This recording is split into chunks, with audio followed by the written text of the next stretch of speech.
Assalamualaikum warahmatullahi wabarakatuh. Saya Dea Khatijah dari HTN 2A dengan NIM 0203231012. Saya sendiri akan memaparkan atau menjabarkan materi bab 10 tentang hak asasi manusia. A. Pengertian HAM. HAM adalah singkatan dari hak asasi manusia di mana masing-masing kata tersebut memiliki makna. Kata hak dalam hal ini berarti sebagai kepunyaan atau kekuasaan atas sesuatu. Sedangkan asasi adalah sesuatu hal yang utama atau mendasar. Jadi pengertian HAM adalah suatu hal yang mendasar dan utama yang dimiliki oleh manusia. HAM adalah hak yang melekat pada setiap individu sejak lahir dan tidak dapat dicabut oleh siapapun. Hak ini bersifat universal, berlaku bagi semua orang tanpa memandang ras, warna kulit, agama, jenis kelamin, bahasa, politik, ataupun status lainnya. Prinsip utama HAM adalah menghormati dan melindungi martabat serta kebebasan individu. HAM diatur dalam berbagai instrumen internasional seperti Deklarasi Universal HAM yang disusun oleh PBB. B. Perkembangan HAM di Indonesia. Perkembangan HAM di Indonesia telah melalui berbagai fase yang dipengaruhi oleh perubahan politik, sosial, dan hukum. Pada masa kolonial, HAM belum diakui dan terjadi karena banyak diskriminasi serta eksploitasi. Pada masa kemerdekaan pada tahun 1945 sampai 1966, pengakuan HAM ini mulai muncul dalam Undang-Undang Dasar, tetapi penerapannya masih terbatas. Namun pada masa Orde Lama tahun 1894 sampai 1966, penerapan HAM tergantung pada situasi politik dengan beberapa pelenggaraan signifikan. Di masa Orde Baru, HAM ini sering diabaikan demi stabilitas politik dan ekonomi dengan banyak pelenggaraan serius. Namun di masa era reformasi membawa perbaikan dalam penegakan HAM melalui pembentukan Komnas HAM, amandemen Undang-Undang Dasar tahun 1945, ratifikasi konvensi internasional, dan pembentukan pengadilan HAM.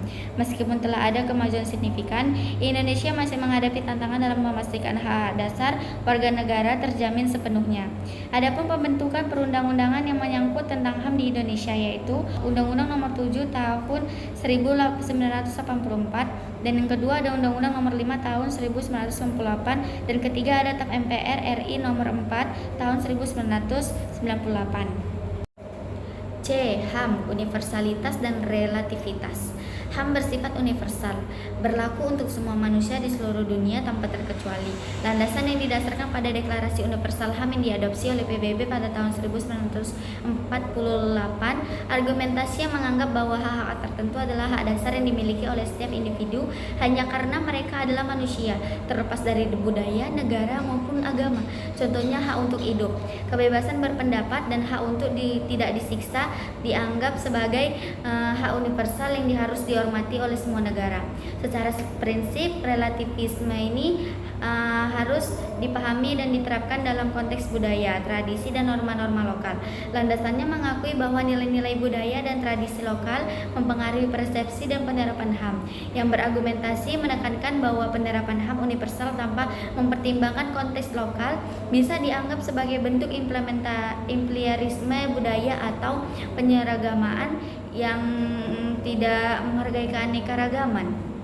Contohnya beberapa praktik budaya atau hukum adat mungkin tidak sejalan dengan standar HAM internasional, namun dianggap penting dan bermakna dalam konteks lokal.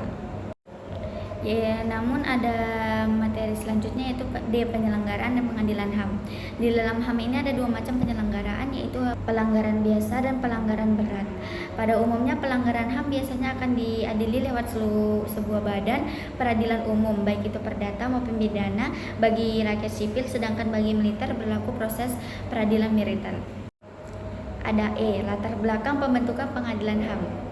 Pada pasca kerusuhan Timur Timur, Mary Robinson ini membuat Komisaris Tinggi PBB urusan HAM prihatin dan mendesak untuk segera mengirim pasukan perdamaian. Kemudian Dewan PBB meminta Indonesia untuk mengadili pelanggaran HAM bagi pelaku kericuhan dalam rakyat Timur Timur. Jika tidak dilaksanakan, DKPBB dapat menjatuhkan sanksi kepada Indonesia.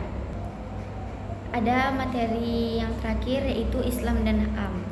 Dalam perspektif Islam, konsep HAM itu dijelaskan melalui konsep tujuan syariah yang sebelumnya sudah dirumuskan oleh para ulama masa lalu.